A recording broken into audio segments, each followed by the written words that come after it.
Kung naamay pag-ampo nga labaw sa tanan, it is the Holy Eucharist. Pinakataas nga form of prayer. But then, there is this prevailing questions in coming here, in going to Mass. And the question is, what is our approach to God in prayer? What is our approach to God in coming to the church? Have we come to the church just by attending the Mass, hearing the Word of God? Have we come to the church because it's Sunday? Basta Domingo, simbag kita. Kay mo na ni atong naandan. Kay mo man ni ato ang pagtuo. Basta Domingo gani, simbag kita. Dili pwede nga dili. But how about the inner side of us? In our gospel today, we hear the story of the Pharisee and the tax collector who went to the temple to pray. Both of them went to the temple to pray. But have they really prayed? Kinsa man gyud sa duha ang nag-ampo.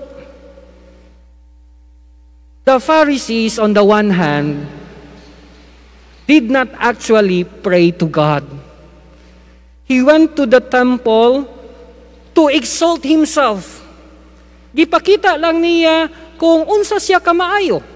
Gipakita lang niya nga dili siya parehas atong tax collector, nga dili siya parehas sa uban.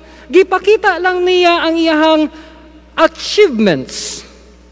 He told God that he is not like this, he is not like that, he is not like them.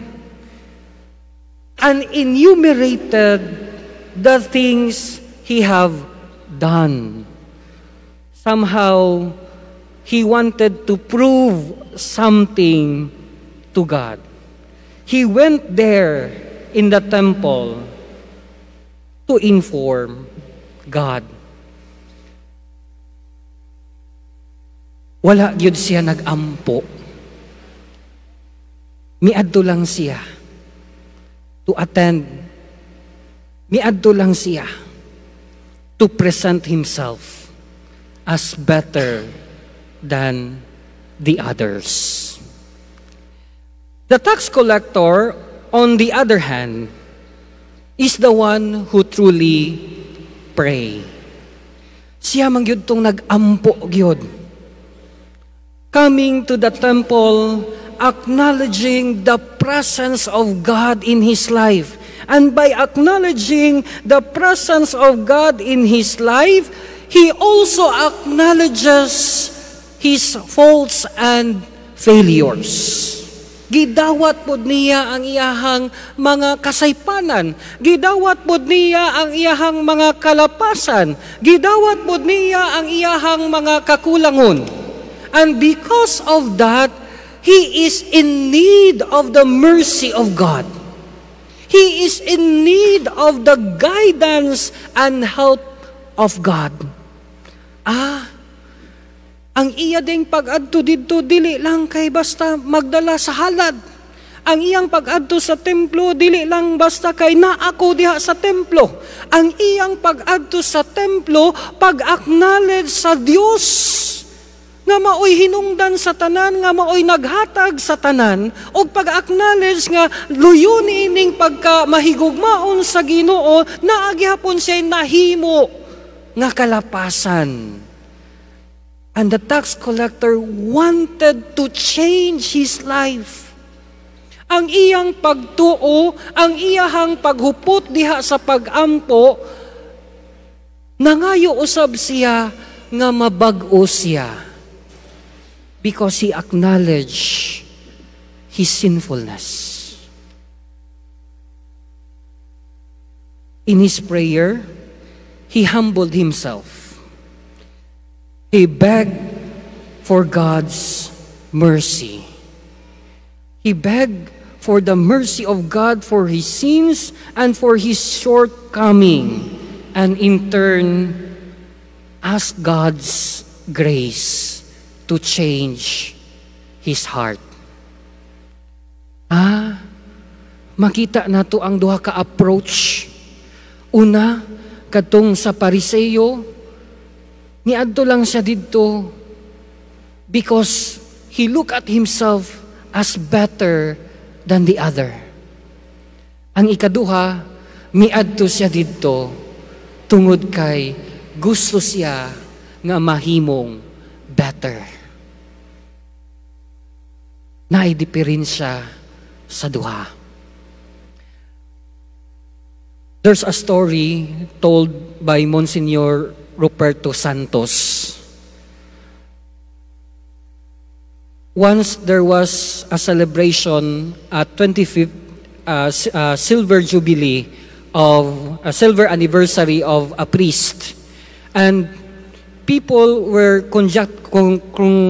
congratulating the priest, praising the priest. Then it happened that two of his sacristan asked the priest, "Father, what is your secret nga niabot man kag 25th year sa imuhang pagkapari?" And the priest say, "I prayed to God for his mercy and grace for me. I prayed to God for his mercy for all my faults and asked for forgiveness. And I prayed to God for the grace to renew and to change my heart." How about us? How do we approach God in the church? How do we approach God in the highest form of prayer? Let us remember that in prayer, one does not have to prove something to God. In prayer, one does not have to elaborate the good things he has done. Prayer is not just attending the Mass. Instead, prayer is professing our faith to God, the source of everything, and leading us to repentance and change of heart. Unta, ang atong pagsimba matag adlaw, dili makahatag nato o dili makapahimo nato nga garbuso sa uban nga moingon ta kanunay kong gasimba. Unta, ang atong pagsimba og pagampo sama niining tax collector, naapod ang atong desire to change our hearts. Conversion. Nga matag karon ug unya magsimba ta, makita usab nato ang atong mga kahuyangon, ang atong mga shortcomings, and ask the Lord for the grace to change it. Ask the Lord for the grace of conversion. Like the Pharisee, like the tax collector, and like the priests who celebrate the 25th anniversary, we may all say, "O God, be merciful to me, a sinner."